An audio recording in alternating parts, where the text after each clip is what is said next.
of total revenue and grants in the first 9 months of 2012.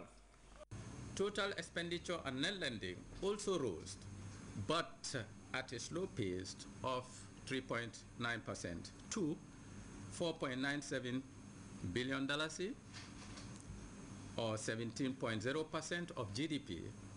Both current and capital account spending increased by 1.2% and 7.0% respectively. The overall budget balance, including grants on commitment basis, was a surplus of $4.9 million.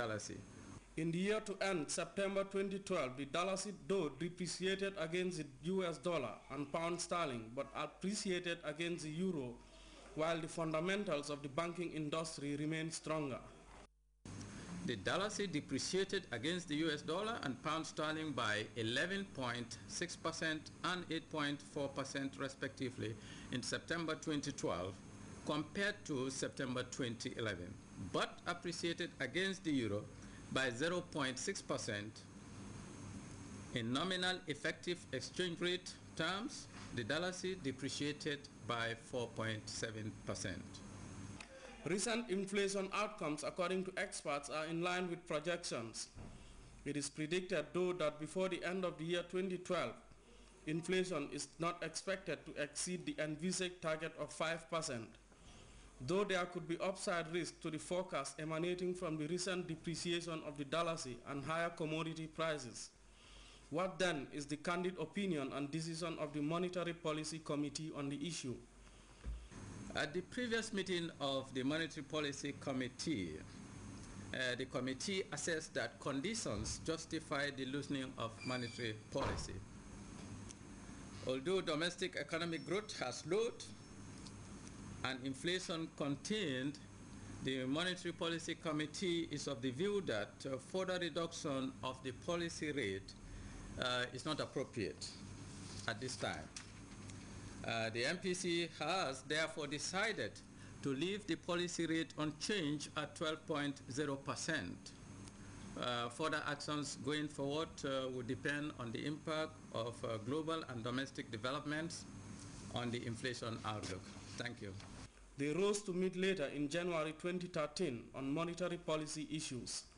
Samuel Ba, Grts. The United Nations report released some 6 years ago has revealed that millions of migrant workers are physically abused and made to work without salaries in Russia. Right groups are now calling on Moscow to recognize their ordeal. And Syrian government troops target bakeries in rebel-controlled areas as no tactic devised to pressure the locals. These plus other stories coming after the break. Stay tuned then.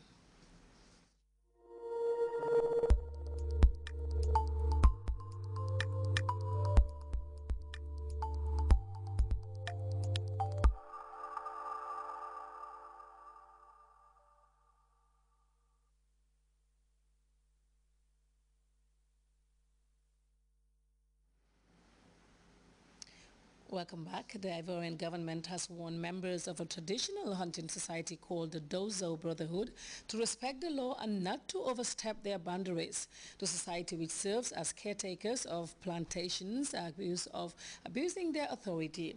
We have details in the CFI report. The Dozos are a traditional hunting fraternity in Côte d'Ivoire. Hundreds of them traveled to Abidjan this week to attend a conference with the Minister of the Interior. The Dozos are accused of abusing their authority as caretakers of the plantations. Everyone at the conference, including the fraternity's leaders, urged the Dozos to remain within the bounds of the law. The Dozos are not judges or lawyers or gendarmes or soldiers. If you arrest someone, you are to turn them over to the gendarmerie or the police. The fraternity backed Alassane Ouattara during the post-electoral crisis. For that reason, the Dozos are often accused of acting like a police force. Their traditional role had been to protect plantations in remote areas, but they have been accused of taking part in the March 2011 massacre of nearly 800 people in Douekoué. The Interior Minister praised their support, but he also warned them to respect the limits of their authority.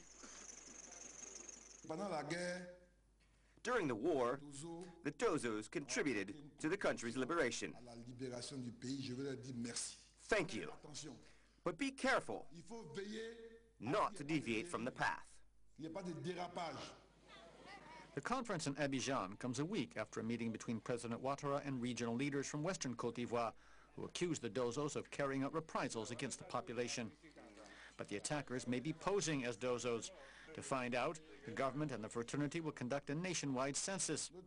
The Interior Minister has staked his reputation on the promise, for it is not the first time that the promise has been made since Côte d'Ivoire emerged from the crisis. 6 years ago, the United Nations survey has revealed that more than 500,000 people in Russia are living as slaves. The report states that the migrant workers are physically held and made to work without salaries. And now rights groups have frowned upon this practice and called on the Russian government to acknowledge the existence of the abuse. We have more in this report. Civil rights activists found and freed a group of migrant workers who say they worked under slave conditions in a shop in the Russian capital. A mother of one of the released women was reunited with her daughter, filmed the scene in a grocery shop. 2 women for 10 years. The case is now under investigation. 6 years ago, a UN survey on human trafficking said that there are 500,000 to 1 million people in Russia practically living as slaves. So it's not just that they have low salaries and short vacations, but these people are physically held and are made to work without pay. Bakia, one of the women who was made to work under slave conditions, is a 35-year-old from Uzbekistan. Millions of migrant workers from former Soviet republics traveled to Russia looking for work every year.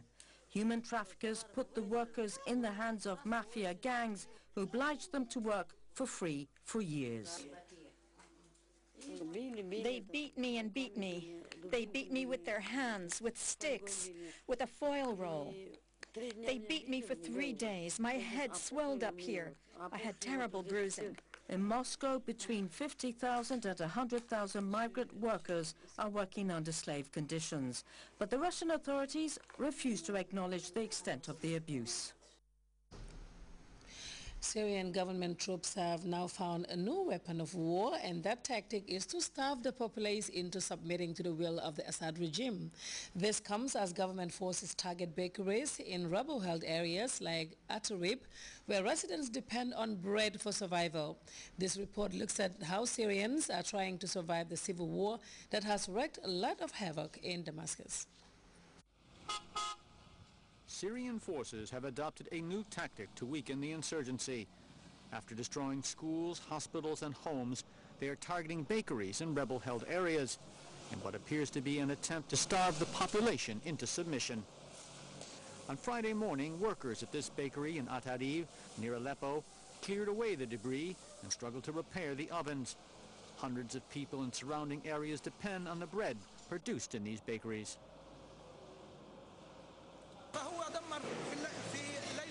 The regime destroyed 4 bakeries last night, in Kafar Hamra, in Ramoun, in Kadiaskar, and here in Atarib. We deliver bread to over 40 towns, but no matter how much Assad destroys, we will rebuild. We will rebuild with the help of God. We will rebuild in spite of all the tyrants. President Assad's forces launched intensive airstrikes this week in response to gains made by the rebels. The degree of savagery is escalating on both sides. In a video posted on the internet on Thursday, rebels near the town of Sakarib were shown beating soldiers and then forcing them to lie on the ground before executing them with automatic rifles. The executions took place after the rebels overran army checkpoints between Damascus and Aleppo. Although the authenticity of the video has not been verified, the UN condemned the executions as war crimes. And before we go, reminder of our headlines. Vice President Jai Saidi and the visiting UN Regional Humanitarian Coordinator for the Sahel Friday discussed means of improving disaster preparedness and resilience in the Gambia. The management of the National Council for Civic Education has received plaudits from National Assembly members, this as the NCCE tabled its activity report and audited accounts for parliamentary scrutiny. Rights groups have frowned upon the deplorable conditions of millions of migrant workers in Russia who are physically